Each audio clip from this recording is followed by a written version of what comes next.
What if I told you that a war in Europe, a factory shutdown in Asia, or a shipping delay in Africa can make your groceries expensive, your gas price skyrocket, and even your job uncertain? Sounds crazy, right? But this is exactly how global crises hit the US economy and your pocket. Today, we'll break it all down in a simple way so you can finally understand what's really going on. Welcome back to the channel.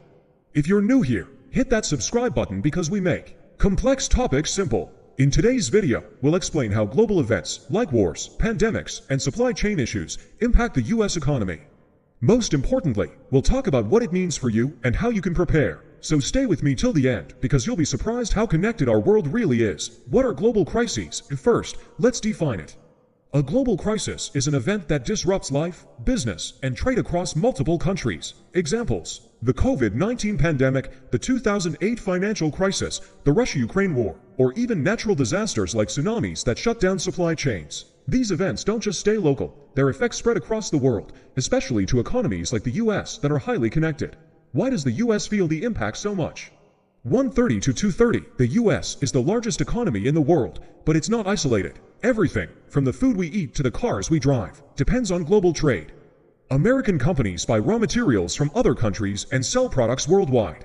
So if something disrupts that chain, we feel it here, in our stores, at the gas station, and even in our job security. When the war in Ukraine started, oil supply chains were disrupted. That pushed global oil prices up, and suddenly gas in the US hit over $5 a gallon. Why? Because oil is a global commodity. Less supply anywhere means higher prices everywhere. How do global crises hit the US economy? Supply chain disruptions: when factories shut down or shipping routes are blocked, products take longer to arrive. Remember during COVID when stores ran out of basic items? That was a supply chain shock. Rising prices: if there's less supply of goods like food, oil, or electronics, prices go up. That's inflation. So when there's a war or a shortage overseas, your grocery and energy bills rise. Stock market volatility: global uncertainty scares investors.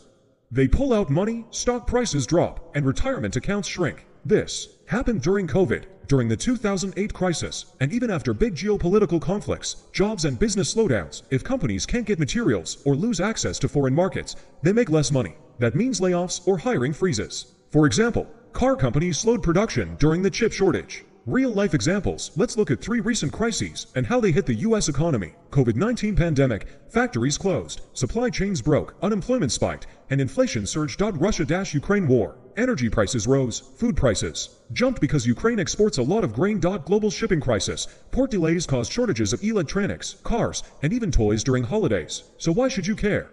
Because these events affect your daily life, from the price of gas to your job security. You can't control global crises, but you can prepare, save an emergency fund, avoid unnecessary debt, and diversify investments. Staying informed is the first step. If this video helped you understand the big picture, hit that like button, subscribe for more simple breakdowns, and share this video with someone who wonders why everything is getting expensive. See you in the next one.